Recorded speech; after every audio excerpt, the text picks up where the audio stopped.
Hey everyone, Mr. Sujano here. In this video, I've got a very big bag of mixed news for you. We're talking about 3DS emulation on PC and Android. We're talking about exploding handhelds that are killing MicroSD cards, and also a very interesting conflict between Taki Udon and Retroid. Let's get started. Alright, we'll kick things off here with the most positive piece of news tonight, and that's 3DS emulation on PC and Android with Mikage. Mikage continues to impress. Now, just the other day, the official Mikage YouTube page, which I will leave a link to in the description below, posted a YouTube short of the home menu in action. This is the home menu running in Mikage. Incredible. Now, I know this update might not seem like much, but in my opinion, Mikage is shaping up really nicely and turning into a 3DS emulator that we've never seen before. I think if Mikage can keep up this pace and put out a product just like they're showing here, it might give Citra a run for its money. It might beat Citra. Next up here, we're talking about the Powkiddy RGB10. It's a retro gaming handheld, a fairly popular one at that. It's low cost and it uses the RK3326 chip. Anyway, someone had one that went from looking like this to looking like this. This is straight from Reddit SBC Gaming, and I'll leave a link to it in the description below if you want to check out the actual post. But this does not look good at all. I'm surprised no one was seriously injured. So the original poster of this thread, large, I'm not going to read that name, I'll call them LB. LB says, I was 30 minutes into a session playing Final Fantasy Advance when all of a sudden the console turned off and started swelling in my hands, getting really hot. I could hear the plastic straining and popping.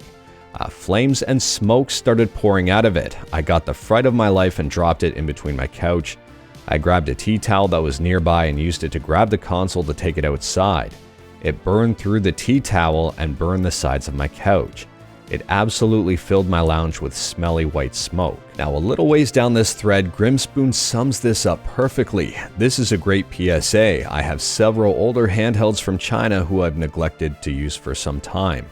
I checked them out this past weekend and half of them had swollen batteries. Keep an eye on your devices. I put out a PSA video on this very topic about a year ago. I'll link it in the description below, and I do recommend checking it out if you collect retro gaming handhelds or if you have some old retro games. There are a ton of devices out there with relatively cheap batteries. Some you can take out and some you can't. For me, every single battery I can take out, I do. I disconnect my batteries, I take them out of the device, and I store them separately. That way, if they start swelling, I can see it and just get rid of them. Some devices don't have that option, the batteries are soldered right in. So just double check your devices, make sure everything is just safe and okay. Next up here, we're talking about Steam Decks and MicroSD cards, or more specifically, Steam Decks killing MicroSD cards. And possibly in a way you might not be expecting. It's not from overuse, it's not from filling them up too much. It's from formatting them more than once. Now, this issue has been talked about for quite a while, and the steps to reproduce the issue are apparently to format your SD card using the built-in SteamOS feature, then re-image your Steam Deck and reformat the same SD card using the built-in SteamOS feature, and that apparently will kill it. That post was from 4 months ago, but fast forward to 12 days ago and someone seems to have the exact same issue, or at least a very similar one. So with more and more Steam Decks entering the hands of customers, if you are using a microSD card with this Steam Deck and you formatted it on the Steam Deck and then you run into an issue and need to format it again, maybe just remove it from the Steam Deck and format it on your PC instead. At this point in time, I have no idea if Valve is going to fix this issue or if they can fix this issue, but it is something just to be aware of. Next up here, we're talking about a bit of controversy between Taki Udon and Retroid. And it's all because of Taki's video, which is right here. I'll drop a link to it in the description below. It's titled, This is Why I Didn't Review the Retroid Pocket 3. Now, I would argue that Taki is a heavily respected YouTuber in the emulation and retro gaming scene. They've tested out almost every single retro gaming handheld, and they know them inside and out. And I would also argue that a ton of people know about the Retroid Pocket series of handhelds, the 2, the 2 Plus, and now the 3. I've even talked about them more than once on this channel and reviewed the 2 Plus. In fact, the last time I talked about the Retroid Pocket, I was wearing this exact shirt. The Retroid Pocket 3 is the latest addition into the lineup, It's currently available for pre-order, and Taki Udon had the chance to not only early review one, but also test one out and provide feedback to them. Now in Taki's video, which I will link to in the description below and highly recommend checking out, he was extremely critical of the Pocket 3. It didn't seem like he was happy with the product, and it didn't seem like he was happy with Retroid's business practices. So at a really high level here, and check out Taki's video for the specifics, it appears that Retroid was shipping out products to reviewers that were different from the consumer version.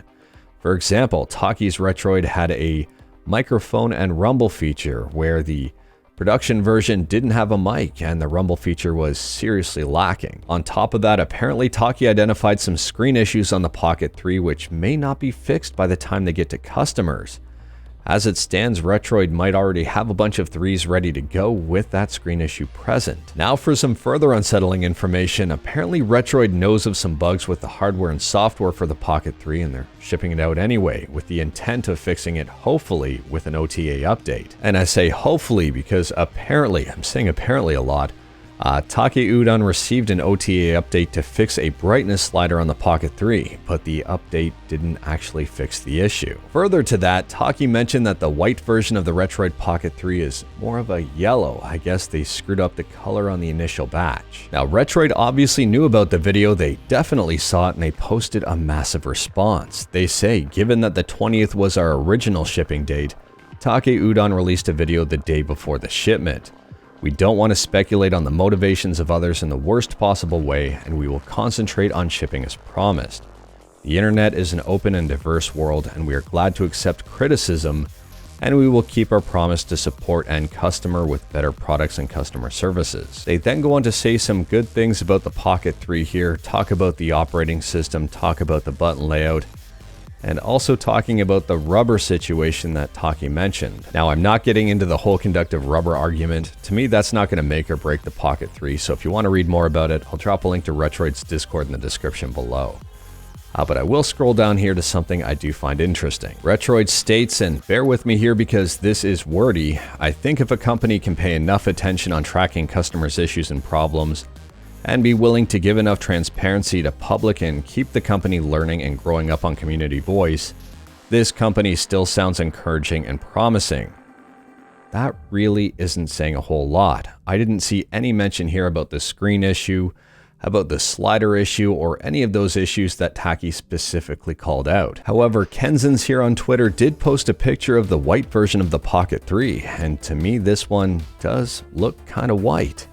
So I'm not sure if this is the actual one, if it's an early batch, if it's a later batch, or what exactly to believe. Are you Team Taki on this one, or are you Team Retroid? Let me know in the comments below. In my opinion here, the proof will be in the pudding. Once the Pocket 3 comes out, if it has the issues Taki is talking about, well, that might not look good on Retroid at all. Last up here though, what does look good is that someone was able to get Batocera up and running on a PlayStation 4. Yes, you heard that correctly. I will drop a link to this video in the description below. Just remember, at this point in time, Batocera is not officially supported on the PS4. Now, the video itself is over 23 minutes long. It goes step by step, shows you exactly how to do it in a lot of detail, and the results here are very impressive. But anyways, that is all I've got for you in this one. Straight to the point, all stuff and no fluff. Let me know your thoughts about anything we talked about today in the comments below, and we did talk about quite a bit. If you like this video, leave a like. If you didn't like this video, leave a like. Hit that subscribe button, check out my other videos, don't tempt fate, save your state.